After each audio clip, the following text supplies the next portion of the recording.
Hi, welcome to my channel. I'm a potter and a jeweler and a silversmith. Wait, that is a jeweler, kind of. Okay, so I'm a potter, a painter, and a silversmith, and many other things, homesteader. And in every area, I try to do better and better. And in pottery, I run into the problem where, something's not perfect. And sometimes I'll try and let that thing, I would let that imperfection go and then glaze the item and, finish it out and say, when I get to the end, I'm like, why isn't this perfect? And it's all those mistakes that happen up to the end of the project that ultimately bring it to the bad place it might be in at the end, or the good place. It's all those steps though, and sometimes you have to put things through quality control. Recently, I did a sale, and when the items didn't sell, some of the items didn't sell, I should say. Some of the items were rescued and sold off for low prices, and the other items that were really, I have to say, I think that the other items, the ones that didn't sell, they didn't sell because there was something quality-wise that could have been better. They were very early works that I did, and things that I would accept as okay 2 years ago, I will not accept anymore. And so I'm raising my standards, and I'm trying to be a better potter and a better business person. And so when I make something like this adorable garlic keeper, this is where the cork would sit in the top, like that other container I just showed you. So this would hold garlic, and here are holes to air out the garlic. It's not glazed yet. This is called Greenware because it hasn't even gone in for its first firing in the kiln. And I thought it was kind of cute, and I didn't really take a really good look at it until yesterday. We came home and drove into the garage, and this was sitting on the side table, and I noticed, here, let's get it more centered, you'll see better. It's super warped, okay? This back end is curved. I had tried hand building and then throwing it on the wheel after just to see if that would work, and it did come up with a better shape than it was, but I still think this is substandard. The garlic is cute, but something's just not right with this one. And so going forward, I don't want to get this far along in a process before I notice these things. And it's not a punishment to myself, but it's a learning experience, okay? So I don't want to put in that much time before it comes to this. That's right, thesis.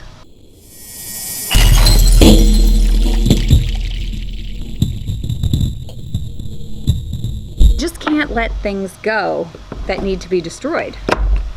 They just need to go back to the state that they were in. I'll take all these pieces and I'll put them in poured some of that on my hand. Put that in a slop bucket, and when they're dry like this, it'll just melt right back into sloppy wet clay again. So let's pick that stuff up. I want to feel good about the work that I do, and part of that is making sure I don't let things that could be better out the door. So yeah, you just break these up in small pieces and drop them into water.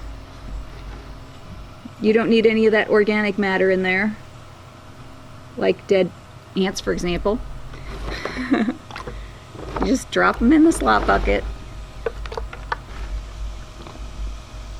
So quality control is important, and I've been doing more and more quality control and destroying things, and some people were like, don't destroy those beautiful things. Well, they weren't beautiful. There was something really flawed about them, in a bad flaw kind of way, not a, oh, that's cute kind of flaw. Or, something you can look past some small flaws, because things are, I'm not a machine, and I can't make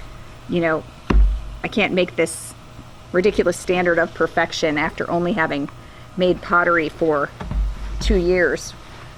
I think it's 2 years, maybe it's 3. or maybe I've been at it since 2017, I think. So that's 3 years. But you can't have this, you know, I can't have a 30-year in practice standard for my 3rd year, but I can have a sense of what just really needs to not be pottery anymore, and just start over. Because all this does, if I stop at this stage and break up these pieces, it's clay again, and then I have more material for learning with. This is an older piece of slop in the bottom. This stuff hasn't rehydrated quite that quickly yet. You can still break up the little pieces. But yeah, it's back to work and making really cool quality items. Not going to throw on the wheel today. Taking a day. Did a lot of I had to pack up a gorgeous bowl. Here, I'll show you a picture of that gorgeous bowl to ship out tomorrow to Oklahoma, I think.